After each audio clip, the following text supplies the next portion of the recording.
Hello and welcome to China Shortcuts, the European Chamber's weekly catch-up on China's business landscape. This episode was recorded on 20th May 2026.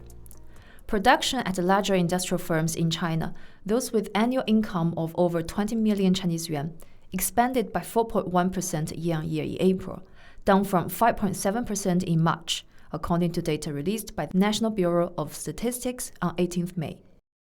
This represents the slowest pace of growth in over a year.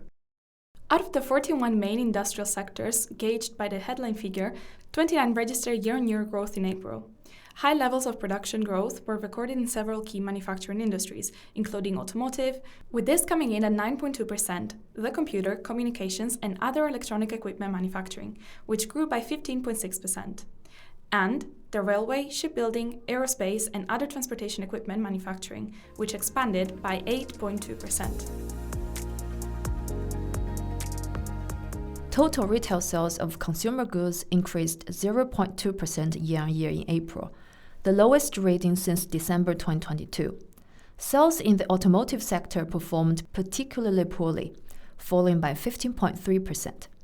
As did sales of home appliances, as well as building and decoration materials and furniture, which decreased by 15.1%, 13.8%, and 10.4% respectively.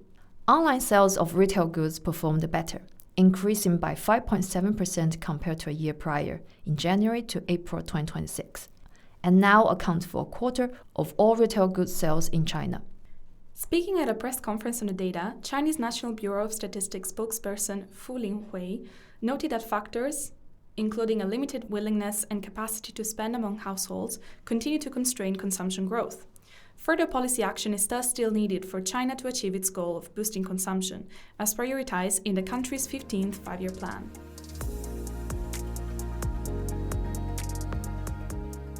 Average annual wages of private sector urban employees rose by 2.9% in 2025 in real terms, to 71,519 Chinese yuan per annum. Over the same time frame, average annual wages of urban employees working in the non-private sector, which includes state-owned companies, grew by 4.2% to 129,441 Chinese yuan.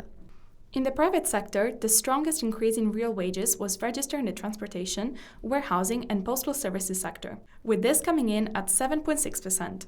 The manufacturing sector ranked second, in which wages grew by 6.4%.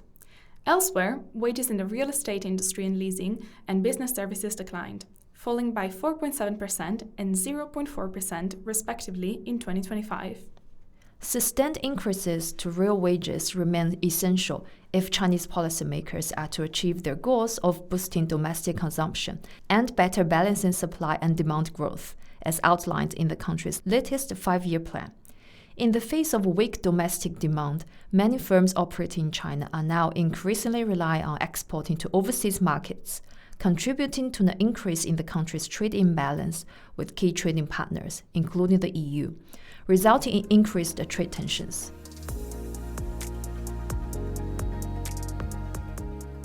The Chinese Ministry of Justice issued a notice on 15th May, stating that the EU's investigation into NACTEC, conducted under the bloc's Foreign Subsidies regulation, constituted unlawful extraterritorial jurisdiction.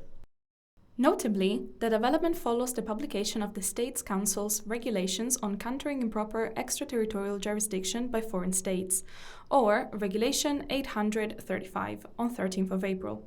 The State Council decree places legal liability on any organization or individual that implements or assists in the implementation of improper extraterritorial measures by a foreign state, thereby infringing upon the lawful rights and interests of Chinese citizens or organizations, without clearly defining what constitutes improper extraterritorial jurisdiction in the eyes of the Chinese authorities, thus adding to the uncertainty that European companies face when doing business in China. The move comes against the backdrop of the EU developing its own legal toolkit, aimed at protecting the integrity of its single market and the competitiveness of its industrial base in recent years.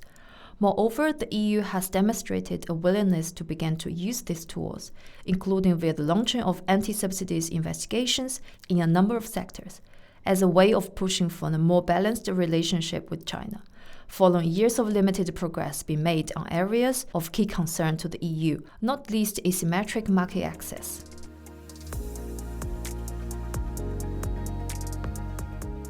According to data released by the National Statistics Bureau on 18th May, fixed asset investment in China totaled 14.13 trillion Chinese yuan in the first 4 months of the year, a contraction of 1.6% compared to a year prior.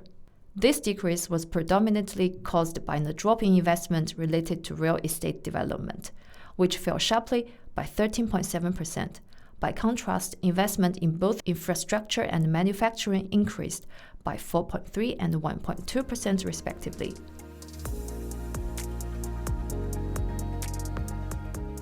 On 27th May, the European Chamber will launch the latest edition of its flagship Business Confidence Survey, which provides a snapshot of business sentiment among European companies operating in China, as well as their 2-year outlooks. This year's data highlights that after several years of deterioration, business confidence in the China market may be approaching an inflection point and could even be set to improve should the right policies be implemented. Thanks for listening, and don't forget to tune in again next week. In the meantime, please find useful links in the episode notes.